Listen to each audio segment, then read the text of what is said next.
और बड़ी खबर यह है कि यूपी में बीजेपी ने एक बहुत बड़ा फैसला ले लिया है। सांसद ब्रजभूषण शरण सिंह का टिकट काट दिया गया है। कैसरगंज सीट से ब्रजभूषण सिंह का टिकट कटा है। महिला पहलवानों ने ब्रजभूषण पर कई तरीके के आरोप लगाए थे।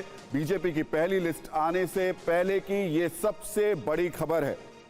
तो अब से कुछ देर बाद जब बीजेपी की पहली लिस्ट आएगी, उससे पहले हम इस लिस्ट से जुड़ी एक के बाद एक कई बहुत बड़ी खबरें आपके सामने रखने वाले हैं।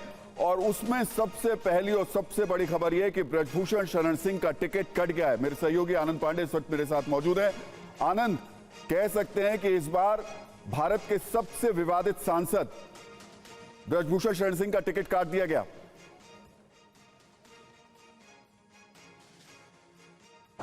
तो ब्रजभूषण शरण सिंह का नाम नजर नहीं आएगा कैसरगंज की सीट से, क्योंकि बीजेपी कोई भी रिस्क नहीं लेना चाहती। जिस तरह से महिला पहलवानों ने ब्रजभूषण शरण सिंह के खिलाफ यौन उत्पीड़न के आरोप लगाए थे, उसके बाद ये मामला कोर्ट में लंबित है। अभी तक उन्हें कोर्ट से क्लीन चिट नहीं मिली है। यही वजह है कि बीजेपी ने उनके टिकट को काटने का फैसला किया है। और आपको हम ये भी बता दें कि जब उनका नाम उनकी सीट पर जो उम्मीदवारी को लेकर जब बीजेपी चुनाव समिति की बैठक में चर्चा भी हुई थी, तो उनके नाम पर सहमति नहीं बन पाई थी। उनके नाम को होल्ड पर रख दिया था।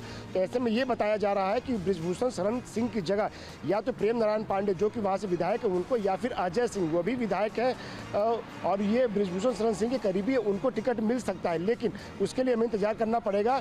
6 बजे का जब बीजेपी अपने उम्मीदवारों की सूची जारी करेगी। लेकिन इतना जरूर है कि ब्रजभूषण शरण सिंह को टिकट बीजेपी नहीं दे रही है। उसकी वजह यह है कि बीजेपी को लगता है कि जैसे ही ब्रजभूषण शरण सिंह को टिकट दिया जाएगा, वह फिर से महिला पहलवानों और खासतौर से महिलाओं को लेकर, महिलाओं का जो विरोध था और ये आरोप लग रहा था कि बीजेपी है सिर्फ महिला सुरक्षा की बात करती है, लेकिन ऐसे व्यक्ति को आगे बढ़ा रही है जो कि जिनके ऊपर महिलाओं ने यौन उत्पीड़न का आरोप लगाया है। तो एक बार फिर से मुद्दा खड़ा हो जाएगा, जिसका बीजेपी को नुकसान हो सकता है, न सिर्फ यूपी में बल्कि पूरे देश भर में। क्योंकि एक तरह से एक मैसेज आएगा कि बीजेपी सिर्फ महिलाओं के बारे में करती है लेकिन कुछ करती नहीं है। और यही वजह है कि बीजेपी ने तय किया कि ब्रजभूषण शरण सिंह को टिकट न दिया जाए।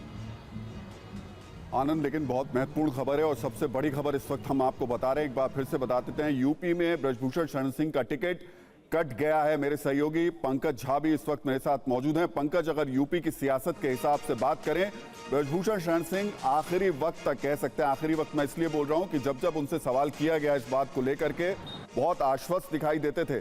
जब जब उनसे कहा जाता था, वो ऐसे तेवर दिखाते थे जिससे लगता था कि उनको कुछ होने वाला नहीं है, कोई बाल बाका नहीं होने वाला है। लेकिन अब जो स्थिति बनी है, उसके बाद क्या तस्वीर देखते हैं आप? देखिए, ब्रजभूषण शरण सिंह जो हैं वो विवादित होने के साथ साथ अपने बड़बोलेपन के लिए भी जाने जाते हैं। और इससे पहले भी जब इस तरह की चर्चा आ रही थी कि उनको लेकर विवाद है और कोई आखिरी फैसला लेने से पहले उनके नाम पर चर्चा को लेकर दूसरे विकल्पों पर विचार हो रहा है। जैसा आनंद कह रहे थे कि उनके करीबी विधायक हैं अजय सिंह, उनके बेटे प्रतीक भूषण हैं वो विधायक हैं। तो ब्रजभूषण शरण सिंह ये चाह रहे थे अगर उनको नहीं तो उनके किसी जानने वाले, उनके करीबी को ही मिल जाए। लेकिन एक बड़ा फैसला होगा। जिस तरीके से वो विवादों में आए थे और लंबे अरसे से वो अलग अलग लोकसभा सीटों से सांसद रहे हैं, समाजवादी पार्टी से भी सांसद रहे हैं, भारतीय जनता पार्टी से रहे हैं, कभी करनैलगंज से रहे हैं, गोंडा से रहे हैं। तो एक बड़ा फैसला होगा पार्टी का कि ब्रजभूषण शरण सिंह के बदले किसी और को वहाँ से टिकट दिया जा रहा है। मेरे सहयोगी अमोद भी मेरे साथ है। अमोद, ये फैसला तो लिया गया, लेकिन जब ये फैसला लिया जा रहा था तो क्या सिर्फ और सिर्फ इस बात का ही ध्यान रखा गया? हालांकि ये बात बहुत प्रमुखता के साथ रही है। पिछले 1 साल में सबसे ज्यादा विवादित सांसद रहे हैं, विवादों में लगातार वो आते रहे, यही एक बड़ा मुद्दा रहा, या इसके अलावा कुछ और इक्वेशंस भी देखे गए साथ में?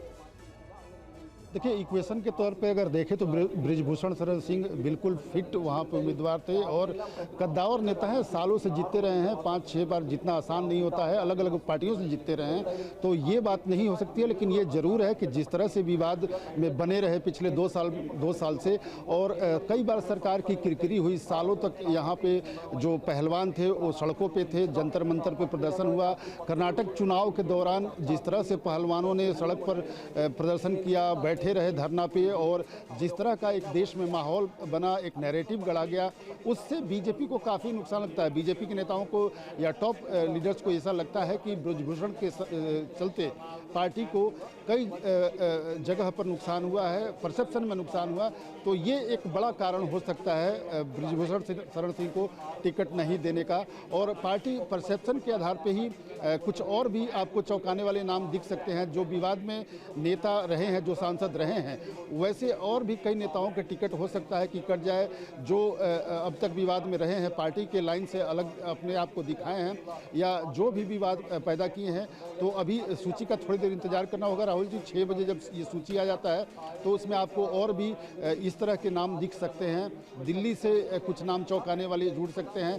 आपको मैं एक और बात बताऊं कि जो भोपाल की सांसद है साध्वी प्रज्ञा, वो भी कई बार ऐसे बयान दे चुकी हैं जिससे पार्टी की किरकिरी हुआ है और उनका भी टिकट कट सकता है। तो पार्टी इस बात को लेकर बहुत ज़्यादा संजीदा है और खास करके प्रधानमंत्री इस तरह की बातों से लोगों को बचने का हमेशा नसीहत देते रहे हैं और कहते रहे हैं कि पार्टी के लाइन पे चलना ही सबसे मुफीद होता है और बिना किसी कंट्रोवर्सी के अगर आदमी आगे बढ़े और पार्टी के लिए काम करे तो उसको पसंद किया जाता है। आज की बीजेपी वो बीजेपी नहीं है जहां आप बयानबाजी करके भी आराम से रह सकते हैं या चल सकते हैं। बीजेपी निश्चित तौर पे उसका संज्ञान ली होगी, ऐसा मुझे लगता है राहुल जी।